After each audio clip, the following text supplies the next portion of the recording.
Okay, so this is a video explaining how to do the scientific cook method for theoretically the perfect steak.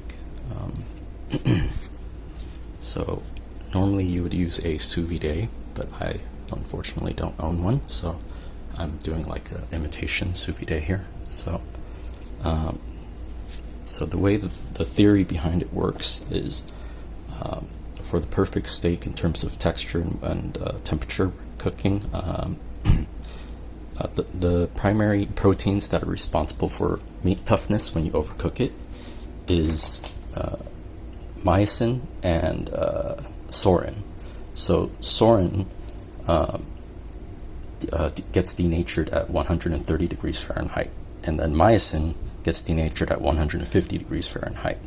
So the perfect texture is when saurin is denatured but myosin is active, meaning not denatured. So that means the perfect cooking temperature range for internal temperature should be between 130 to at the highest 145, 150 before you'll start seeing the meat degrade and then become tougher.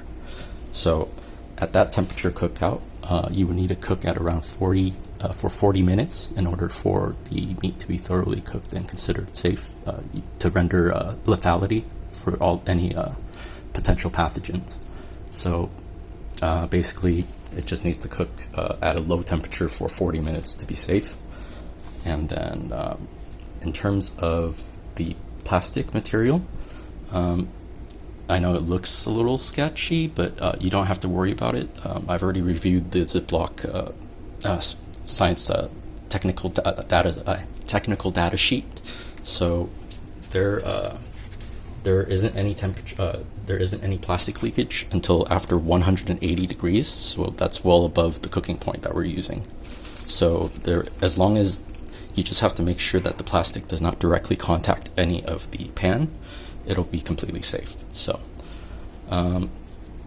okay, so as you see here, I have a thermometer here touching the bottom of the pot, so you know at the hottest point what it is.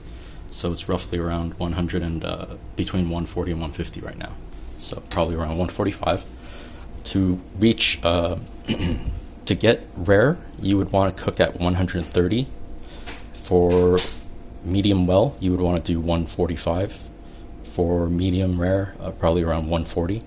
So this is going to come out to around like a medium to a medium rare.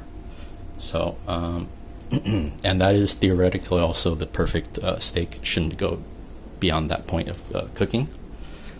So that's pretty much it. So I'm just going to let this sit for 40 minutes, and then the way it works is after the boiling is done and the meat is thoroughly cooked, you would want to cool it, because what happens with meat is another contributing factor to it getting tough is loss of water content or dehydration.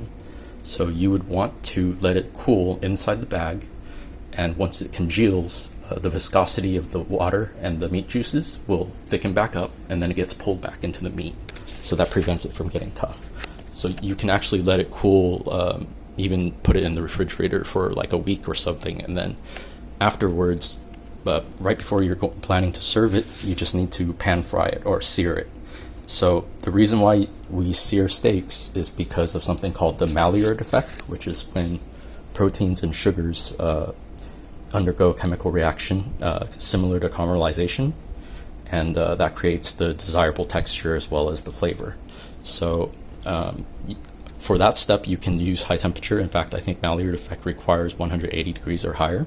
So you would just take it out of the bag and then pan fry it for a quick 2-3 minutes, or until the surface is brown, however you like, and then you could just serve it. And then I've also marinated these inside the bags already, so you don't need to add any sort of seasoning or anything.